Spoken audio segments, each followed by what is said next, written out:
Bueno, quiero hablar de 4 cosas importantes en la vida del Señor Jesús que Él manifestó aquí en la tierra, que Él trajo, que Él vivió en la tierra.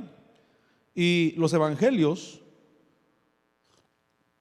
me enseñan a cosas que cada evangelio manifiesta algo, una faceta del Señor Jesús, que Él le ayudó, fue parte de su vida, su ministerio en la tierra, y que es bueno considerarlos. A ver, bueno, en este versículo 1 dice: el libro de la genealogía de Jesucristo, hijo de David, hijo de Abraham. Entonces lo primero que quiero ver es que aquí en este libro de Mateo, o el evangelio de Mateo, inicia hablando con una genealogía, que el Señor Jesús sabía su familia, sabía su tribu, sabía de dónde era, sabía a qué familia pertenecía. Entonces, genealogía o casa paterna o identificación con una casa o familia dentro del pueblo de Dios, porque obviamente todo Israel es pueblo de Dios. Diga conmigo: todo Israel es pueblo de Dios. Sin embargo, el Señor Jesús se identificaba primeramente con el pueblo de Israel, o sea, con el pueblo de Dios. Segundo, obviamente se identificaba con una tribu, con la tribu de Judá. Él sabía que era de la tribu de Judá y él se identificaba con esa tribu o con esa bandera. Después de eso, por supuesto, se identificaba con la casa de José. Y obviamente eso representaba, como dice este versículo, ser descendiente de David, y David descendiente de Abraham. Entonces obviamente eso es parte de lo que cada uno de nosotros debe de tener en la tierra, y que Dios quiere que nosotros lo tengamos, lo manifestemos. ¿Por qué? Porque obviamente todos nosotros estamos en el pueblo de Dios, somos del pueblo de Dios, amén. Pero dentro del pueblo de Dios, creo que al igual que nuestro Señor Jesús, debemos de tener una casa paterna, una casa con la cual nos identificamos en medio del pueblo de Dios. Tenemos que tener una identificación con una casa o con una familia. Por eso que bueno que usted está acá en esta noche, y yo creo que usted se identifica con esta casa. Yo creo que usted se identifica y sabe que es parte de esta casa, y eso debe de ser motivo de seguridad, debe de ser motivo de firmeza en lo que usted está caminando, y es parte de la firmeza en la cual usted manifiesta delante del Señor. Y por eso todo lo bueno que nos pasa, diga conmigo, lo bueno que nos pasa es para todos. Diga conmigo: es para todos. Todo lo bueno que nos pasa es para todos. ¿Por qué? Porque pertenecemos a una casa dentro del pueblo de Dios, o una familia. Nos hemos identificado, o Dios nos ha dado identidad con una casa, y eso tiene que ver juntamente, hermano, con un estilo de, vamos a decir, de alabanza, un estilo de palabra, un estilo de llevar a cabo la obra de Dios. El otro día hablábamos con los hermanos y decíamos de iglesias que son puertas de evangelismo, puertas para que las ovejas entren, y eso es una bendición. Una bendición. Y a veces quizás esas congregaciones que hacen los cultos de esa manera, de manera que son solo puerta, a veces pueden ser criticados, pero realmente se necesitan en el cuerpo de Cristo. Es una casa, es un lugar donde las ovejas entran, donde Dios permite que se entre al reino de Dios a través de esa forma de culto. Pero Dios nos ha dado una identidad, y yo espero que tú tengas identidad. Y qué triste es no tener identidad. Cuando digo no tener identidad, es que donde quiera que voy es lo mismo, como pase las cosas es lo mismo, y no importa mucho. Fíjense que a veces podemos tener cosas aún un poco negativas humanas, ya hablando del ámbito humano, pero son nuestra bendición de cualquier manera. Cuando digo negativas humanas, es que tal vez tú vienes de un rancho donde traen alguna forma de hablar un poquito rara, pero tú estás contento con eso, porque de allá vienes y te identificas con ese lugar de donde vienes. Y qué bueno, porque sabes de dónde vienes, sabes quién eres, pero no queremos parecernos a todo y al último a nada tampoco. Entonces, genealogía, casa paterna, dice ahí, libro de la genealogía de Jesucristo, hijo de David, hijo de Abraham. Sigue diciendo: Abraham engendró a Isaac, Isaac a Jacob, Jacob a Judá y a sus hermanos. Entonces hay una casa o hay una descendencia familiar. Recuerdo que En un retiro de pastores, el apóstol Otto nos decía, yo cualquiera que me escucha predicar, dice, tú vienes del IM, seguro que tú vienes del IM. Y dice, yo estoy contento de eso, estoy gozoso, estoy orgulloso de eso, de que traigo ese sello de ese ministerio de donde salí, ese ministerio de donde vengo. Y es que el IM es un ministerio donde salió el apóstol, pues. Pero sí hay características que nos identifican. Si hay características que se dejan ver en nuestra vida dependiendo de qué casa somos, de dónde venimos. Y qué bueno que Dios nos haya dado una casa. Qué bueno que Dios nos haya dado una identidad, hermano. Si algo es importante, tener identidad. Un predicador dijo, si alguien no sabe si es hombre o mujer, solo que chequee el equipo y se va a dar cuenta que es. Es que feo no tener identidad, pues. Que alguien diga, pues yo ya ni sé si soy hombre o soy mujer, ya no sé. Eso es no tener identidad. Y dijo este predicador, dijo, si alguien tiene duda de lo que es, pues nomás que chequee el equipo, qué equipo le dieron y eso es, que no le busque más. Eso es lo que es. Entonces lo que quiero decirles es que hay que tener identidad, amén. Hay que tener identidad. Genealogía, casa paterna, identificación con una casa. Por supuesto, no quiere decir que todo ha salido perfecto, porque el versículo 17, ¿estamos ahí? Versículo 17 dice, de manera que todas las generaciones desde Abraham hasta David son 14 generaciones, y desde David hasta la deportación a Babilonia 14 generaciones, y desde la deportación a Babilonia hasta Cristo 14 generaciones. Entonces, obviamente ahí miramos 3 diferentes tiempos, 14 generaciones cada tiempo. Un tiempo primero fue fe y promesas, es decir, que cuando dice que desde Abraham hasta David son 14 generaciones, es tiempo de fe y es tiempo de promesa. Pero después de eso vienen las otras 14 generaciones cuando es desobediencia y caída. Es decir, que la casa que puedes pertenecer tal vez no tenga todo perfecto, hermano. Si el Señor Jesús, la casa que venía y la descendencia de la que venía, hermano, no era todo perfecto. Primero, fe y promesas. De Abraham a David, fe y promesas, promesas. A Abraham le dieron la promesa, a David le dieron promesa. Pero después de David viene el reino de Judá y de Israel y se separan los reinos, el del norte y el del sur, y empieza la desobediencia y la caída. Pero es parte de la casa, es parte de la casa. Y después vienen las terceras 14 generaciones y eso tiene que ver con arrepentimiento, fe y restauración. Arrepentimiento, fe y restauración. Entonces en cada familia hay un proceso. Diga conmigo, hay un proceso. Eso es lo importante saber. Por eso cuando Adán vino a la tierra, fíjese que si lo hicieron grande, adulto a él no tuvo proceso de niño. Es decir, que él no metió la pata tanto como nosotros, pues, porque él ya lo hicieron adulto. Pero Jesús no nació adulto, Jesús nació niño. Y dice la Biblia que el Señor Jesús crecía en sabiduría y en gracia delante de Dios y delante de los hombres. Es decir, que hay un crecimiento. Entonces la casa que nos dieron puede ser que no tenga todo perfecto, pero estamos en las manos de Dios. Amén. Estamos en las manos de Dios, estamos en el camino. Entonces identifiquémonos con una casa. El Señor Jesús lo que tuvo fue identidad. Identidad. ¿De qué pueblo era? El pueblo de Dios, del pueblo de Israel. ¿De qué tribu era? De Judá. ¿De qué familia era? De la familia de José. ¿Qué le pertenecían? Las promesas. Porque Dios había hablado a ese pueblo, al pueblo de Israel. La segunda cosa que el Señor Jesús manifestó, obviamente, fue Marcos 1. Vaya conmigo a Marcos 1. Mire, estoy mirando los primeros versículos.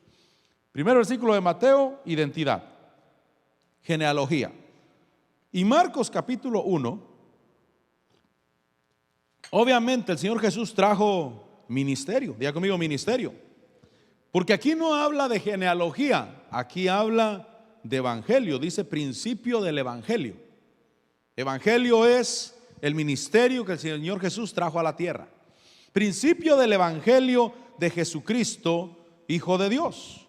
Entonces cuando el Señor Jesús vino, obviamente Él traía un ministerio y ese ministerio se manifestó y empezó cuando Él fue al bautismo en agua y el Espíritu Santo vino sobre Él y empezó el desarrollo de un ministerio en la tierra. Pero ese ministerio, según el versículo 2, dice que hay una preparación de camino o preparación del lugar donde se va a ministrar. Dice el versículo 2, como está escrito en el profeta Isaías: he aquí yo envío mi mensajero delante de tu faz, el cual preparará tu camino. Y entonces hay una preparación. Diga conmigo, preparación.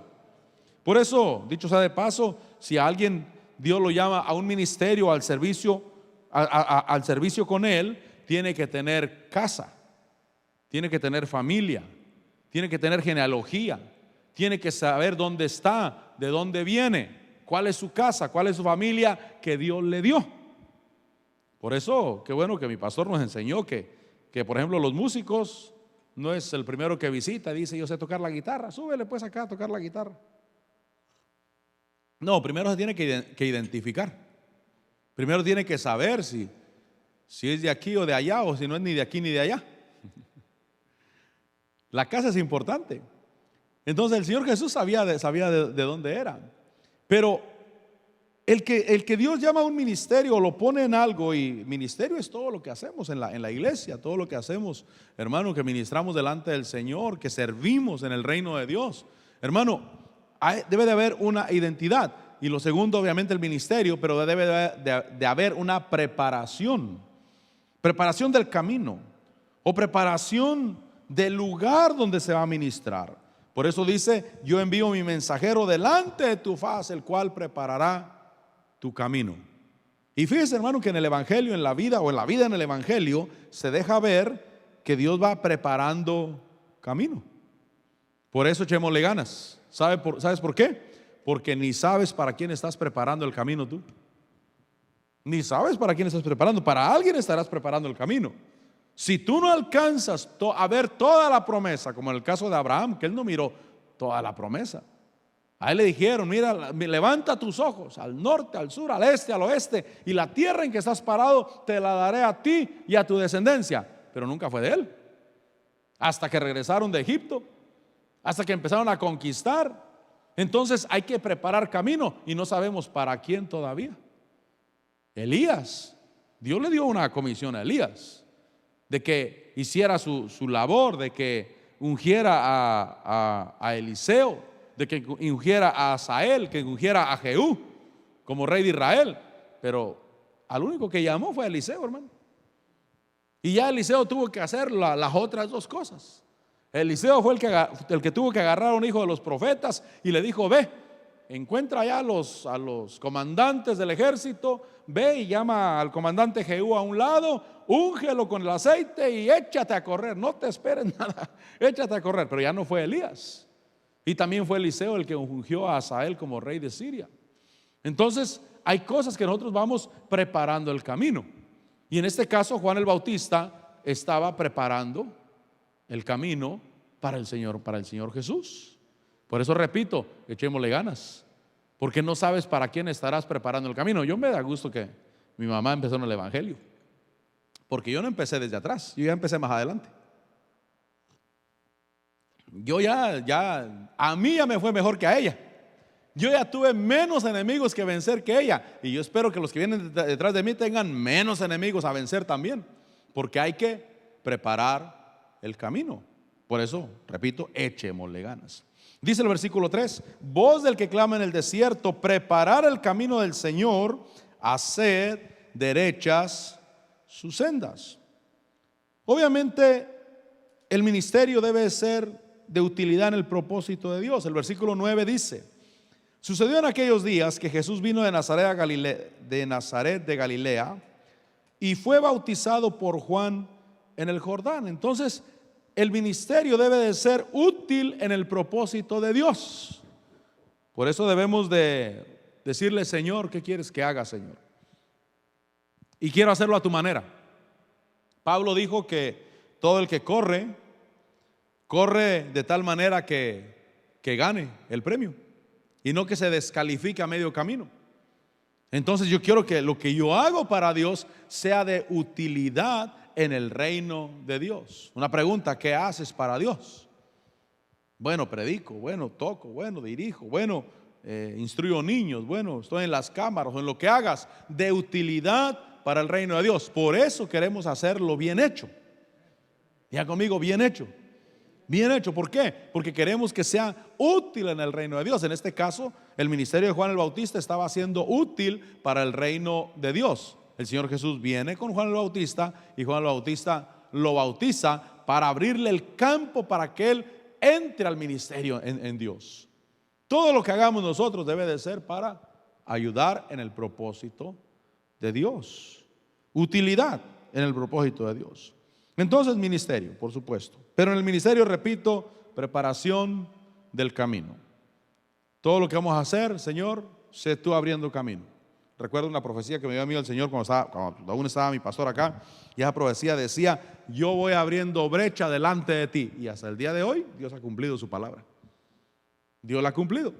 Yo voy abriendo brecha delante de ti porque se necesita que se prepare el camino. Tercera cosa. Dice Lucas 1. Lucas 1. ¿De qué nos habló Mateo 1? Genealogía, casa paterna. Importante, mi hermano, importante. No somos llaneros solitarios. No somos donde caiga. No se me olvida aquel compañero de trabajo. Un compañero de trabajo, un americano. Trabajábamos juntos y yo no era cristiano en el sentido de que no era nacido de nuevo, pues ni iba a la iglesia siquiera. Conocía del evangelio desde niño por mi mamá que me llevaba a la iglesia. Pero aquel americano, un día, mi compañero de trabajo, me lo encontré un domingo aquí en el McDonald's, para ser exacto, ahí me lo encontré. Pero él vivía en Hamilton. Yo sabía que él vivía allá. Le digo: ¿qué estás haciendo por acá tú? Vine a la iglesia. Le dije: oh sí, ¿a qué iglesia vas? Le pregunté. A todas, dijo, a la que me encuentre. Y esa era su vida de él. Él iba a la iglesia los domingos. Él tenía por costumbre ir a la iglesia los domingos. ¿Pero a dónde? A la que sea, dijo. O sea, pues nomás que fuera quizás de su denominación, quizás era bautista posiblemente, que es lo común en los americanos acá. Pero a la que fuera, en la ciudad que se encontrara, y no pertenecía a nada. Pero fíjese, hermano, Dios sí quiere que tengamos una casa. Dios sí quiere que tengamos una identidad. Que sí sepamos dónde estamos parados dentro del pueblo de Dios. Ahora, Lucas capítulo 1, ahí me habla de profecía o palabra profética. Dice el versículo 1: por cuanto muchos han tratado de copilar una historia de las cosas que entre nosotros son muy ciertas, dice Lucas, tal como nos las han transmitido los que desde el principio fueron testigos oculares, dice, y ministros de la palabra. Entonces, aparte de que el Señor Jesús trajo una identificación con una casa y que manifestó un ministerio a la manera de Dios, obviamente, también tenía como respaldo profecía o palabra profética, promesa sobre su vida. Por eso hay que buscar de Dios y hay que decirle: Señor, háblame, Señor. Yo quiero servirle a Dios y servirle en muchas áreas, y quiero tener una vida devocional con Dios, y quiero tener una costumbre de servir a Dios, que es lo que tenía el Señor Jesús. La Biblia dice que él cuando llegó a Nazaret fue a la sinagoga como era su costumbre. Es decir que él no le estaba preguntando a Dios si iba a la iglesia o no iba. No, él su costumbre era ir a la iglesia y ayudar y servir. Pero en medio de ello, él encontró para qué fue llamado. Y si encontró, es porque buscó. Es la manera de encontrar. Dice Lucas 4:18. Lucas 4:18 dice: el Espíritu del Señor está sobre mí. Estamos ahí, bueno, versículo 17. Lucas 4:17. Dice que le dieron el libro del profeta Isaías, y abriendo el libro, halló el lugar donde estaba escrito. Halló el lugar. ¿Qué quiere decir eso? Que lo buscó. Diga conmigo: lo buscó. Encontró, dice que ahí encontró el lugar donde estaba escrito: el Espíritu del Señor está sobre mí, y dice: me ha ungido para anunciar el evangelio a los pobres, para proclamar libertad a los cautivos, para proclamar la recuperación de la vista a los ciegos, para poner libertad a los oprimidos, y para proclamar el año favorable del Señor. Entonces, él encontró para qué fue llamado. Por eso, repito, aparte de tener identificación, tener ministerio, obviamente, él encontró para lo que fue llamado. Él tenía la palabra profética sobre su vida. Encontró donde estaba la profecía acerca de él. Por eso yo debo buscar a Dios, debo de leer la palabra, debo de orar con Dios, debo de escuchar a Dios. Y cuando yo me pregunto, ¿y qué parte de la Biblia es para mí? Toda, pero específicamente las cartas a las iglesias. Porque nosotros somos la iglesia del Señor. Amén. Nosotros somos la iglesia del Señor. Pero también Dios puede revelar el propósito directo que Dios tiene contigo. Y ahí, bajo esa palabra profética, vas a decir, esto es lo que Dios quiere que haga, y debes de saber que esa palabra profética lleva la fuerza necesaria para que se manifiesten las cosas en tu vida, que obviamente vas a caminar con Dios y se van a ir manifestando en Dios. Pero eso lo manifestó el Señor. Es decir, que Él no dijo, bueno, aquí hay un versículo bueno y este me gusta y me voy. No. Él buscó lo que era para Él. Diga conmigo, lo que era para Él. Eso es importante. Porque a veces, desafortunadamente, buscamos solamente un versículo que nos guste, pero Dios dice, no, hay una palabra para ti. Lo que tú tienes que, lo que yo tengo para ti. Y eso empieza a trabajar, hermano. ¿Sabe qué es lo maravilloso de la palabra profética? Es que Dios tiene un ejército de ángeles que trabajan para que se cumpla esa palabra profética. Porque tú vas a caminar sobre esa palabra. Esto fue lo que Dios me dijo. Pero Dios va a abrir la puerta. ¿Y qué pasa si pasan 50 años y echándole por ese camino y nunca miré el respaldo de Dios? Bueno, tal vez te equivocaste, tal vez esa no fue la palabra que Dios tenía para ti. Como aquella historia que nos contó el apóstol Otto aquí, nos contó desde este púlpito. Y dijo que llegó con él una hermana que le dijo, vengo a que me explique, dijo. Porque un día recibí una palabra de un vaso profético y me dijo, así dice el Señor, dentro de 2 años te llega tu esposo. La hermana se quería casar, yo creo, obviamente, ¿no? Dentro de 2 años te llega tu esposo. Pasaron los 2 años, dice. Y después, ya como en el 4.º año, fue a hablar con el vaso profético. Pues, ¿qué pasó con lo que me dijiste? Estoy esperando. Y no, oíste mal, dijo, no dije 2, dijo 12, dijo 12 años. ¿Y ahora qué pasó? ¿Por qué vienes? Porque ya va el 13, 14 años y todavía no llega. Y dijo, te engañaron, te equivocaste. Y por eso yo debo de buscar la palabra profética que es para mí. Y lo maravilloso de la palabra profética es que no solamente viene externamente, sino que debe de haber una confirmación dentro de tu espíritu, dentro de ti. Ahí tú sabes que un vaso te puede dar esa palabra, pero acá adentro te está confirmando. Y cuando te confirma, hermano, esa palabra ya es tuya. Si no se cumpliera, ya no necesitas reclamarle al vaso profético, sino tú hablar con Dios. Señor, ¿qué pasó? Porque a mí me lo dijeron, pero no solamente eso, sino que acá dentro de mí también recibí la confirmación. Entonces el Señor Jesús, lo quiero decirte, que el Señor Jesús trajo también palabra profética sobre su vida. El libro de Lucas nos enseña la palabra profética sobre él. Y la palabra profética atrae palabra profética, porque dice Lucas 1:41. ¿A cuánto les agrada la palabra profética? A mí me agrada.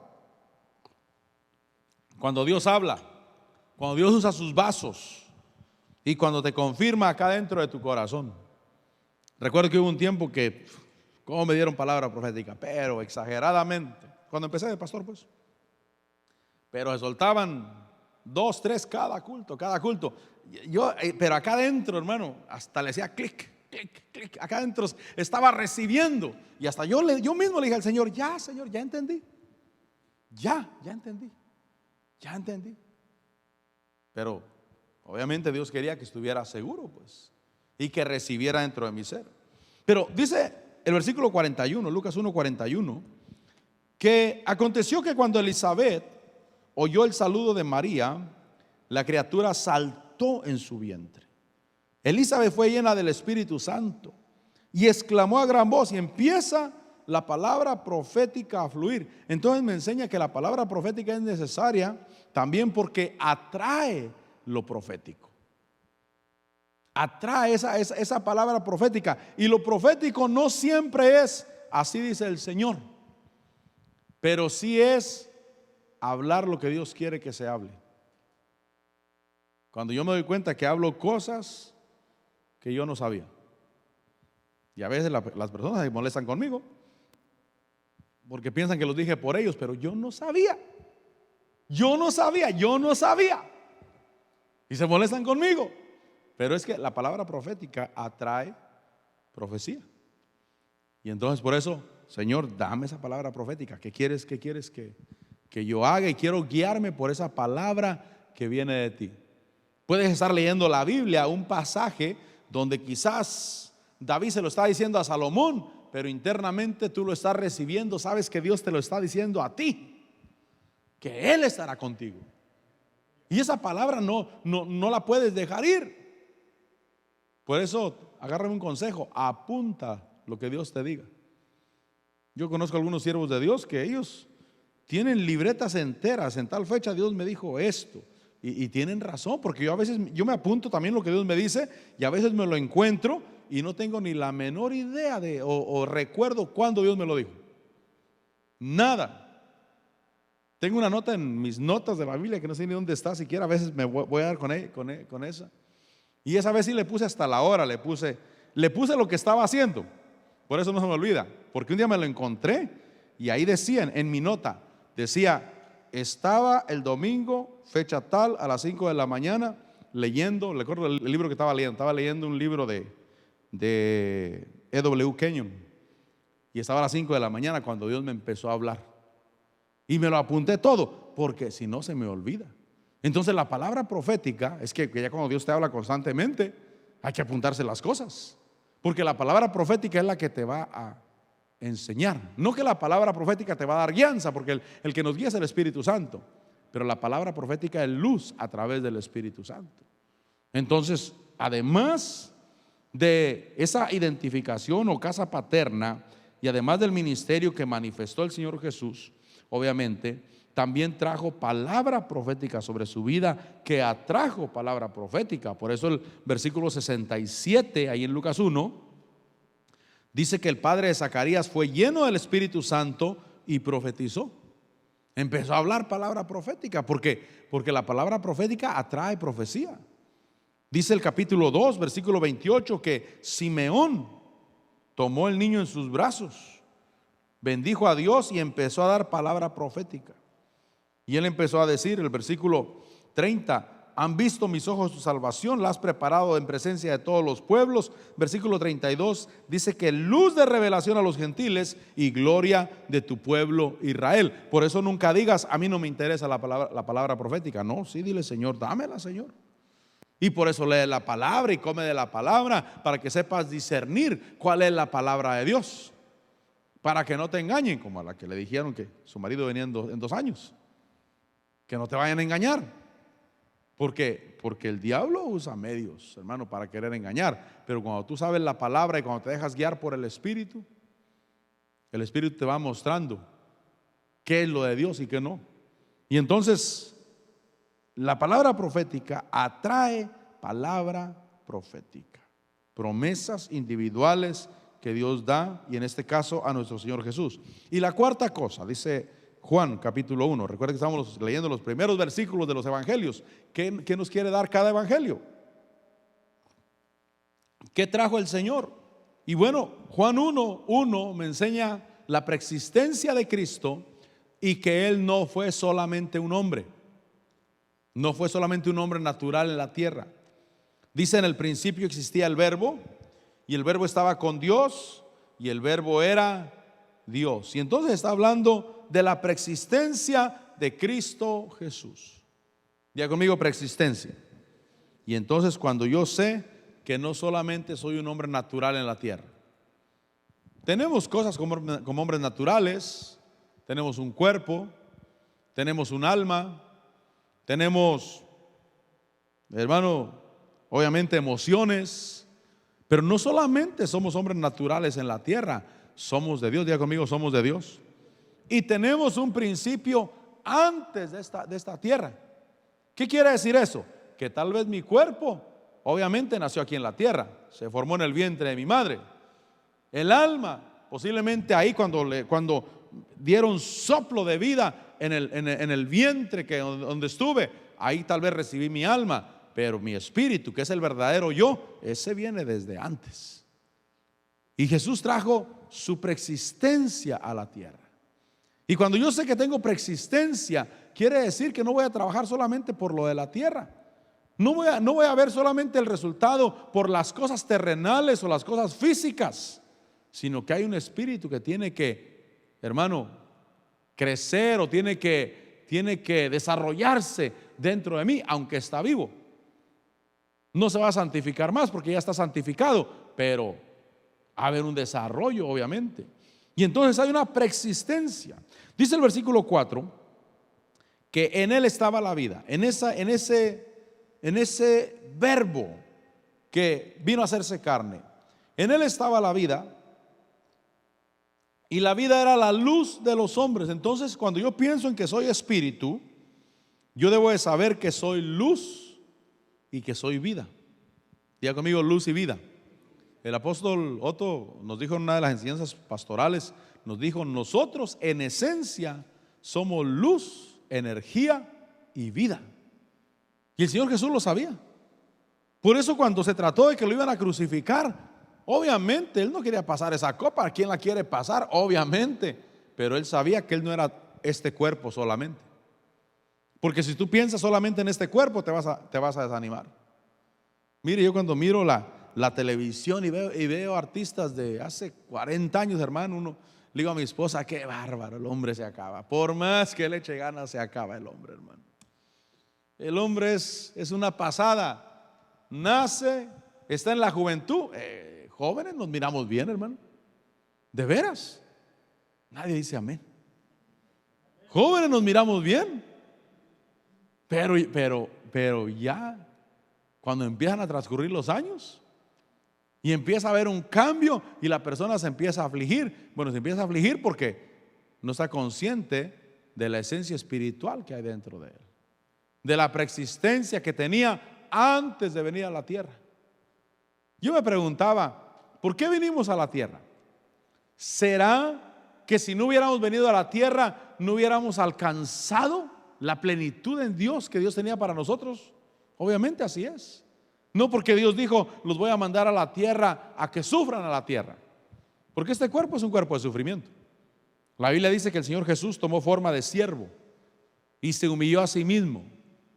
Y es decir, que agarró cuerpo de esclavo cuando Él podía hacer todas las cosas. Vino a meterse en un cuerpo que es una prisión. Pablo lo dijo: ¿quién me librará de esta muerte? ¿Quién me librará de esta cárcel? Esto es una cárcel. Pero ¿será que Dios le plació, hermano, fastidiarnos la vida? ¿O Dios dijo: los tengo que mandar para que alcancen la gloria de mi Hijo, para que tengamos desarrollo pleno? Por eso yo le doy gracias a Dios que me mandó a esa tierra, hermano. Porque si no, seguiría allá simplemente como un espíritu, pero no desarrollado en Dios. Pero acá tengo la oportunidad de desarrollarme. Entonces conozco mi preexistencia, conozco que no soy solo hombre como el Señor Jesús lo conoció. Dice que esa preexistencia o ese espíritu es vida, es luz. Versículo 5: y la luz brilla en las tinieblas, y las tinieblas no la comprendieron. Y dice el versículo 6: vino al mundo un hombre enviado por Dios, cuyo nombre era Juan.